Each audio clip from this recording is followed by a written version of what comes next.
Now let's bring in Mihir Desai. He's a Harvard professor and an award-winning teacher at Harvard Business School and Harvard Law School. He teaches finance, tax law, and entrepreneurship.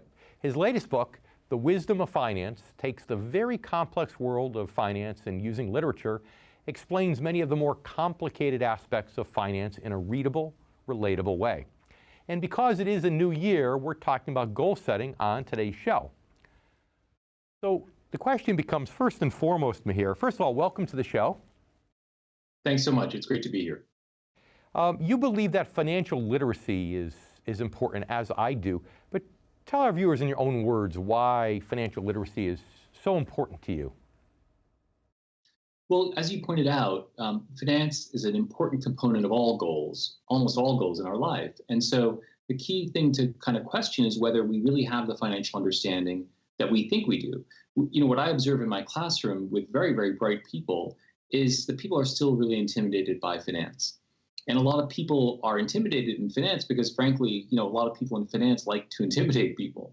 And so, you know, one of the things that I think we really need is to be empowered by understanding the underlying ideas of finance. Because if we're not, we're going to kind of get hoodwinked or, you know, kind of bullied into doing something we don't necessarily really want to do.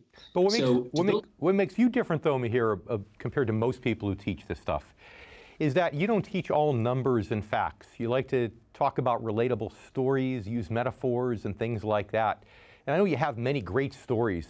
Let's use leverage as an example. You know, give us a great story about how people can think of leverage so they can get a better feel for where it benefits them and where it hurts them. Sure. So, you know, leverage is such an important idea in finance. And, you know, it can be kind of intimidating to people. People make, you know, two big mistakes with leverage. One is they don't understand that it can be a very powerfully good force in your life. It allows you to do things you wouldn't be able to do otherwise. And then they often don't take it seriously enough when they make too many commitments. So if you think about a play like The Merchant of Venice or a bunch of other plays that are kind of about debt and leverage, they're nominally talking about debt. You owe me money, I owe you money. But really what they're talking about is commitments and the power of commitments. And in that play, what you really see is that commitments are like a metaphor for debt. Debt is a really, really powerful commitment you make to somebody. And like many commitments in life, if you kind of fulfill it and you're able to come through with it, it's fantastic. You make commitments to people in your life, you get access to whole new things. You make a commitment to a lender, you can live in a home you wouldn't be able to live in otherwise. You get to buy an education you wouldn't be able to have otherwise.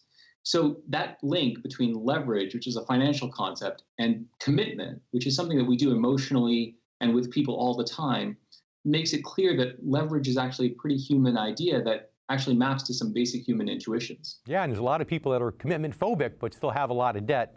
So it's a little counterintuitive, but what you say makes a lot of sense. How about diversification?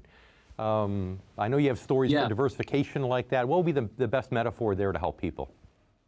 Well, it's interesting because diversification has been around for 2 or 3 millennia, and people have been talking about it from the book of Ecclesiastes to Talmud. It's always been this idea of, I gotta break up my portfolio and have it be split up.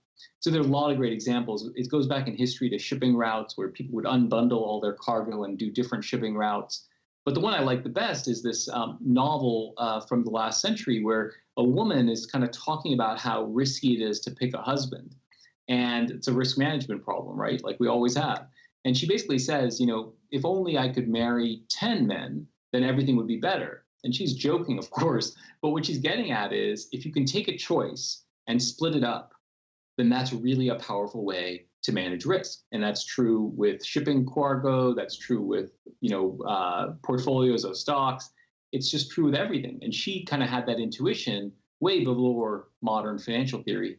That God, if I can break up my choices and split them up, then it's a really, really powerful thing. Diversification of husbands. I get it. Okay. You know, it's funny because that's really a choice for people, actually. And this, you know, it makes so much sense. But one of the problems that is, you say, financial planning tends to get a very bad rap, and sometimes that pushes people away from learning some of these things. Why is that so? Why does it have a bad reputation, and how does that affect people adversely?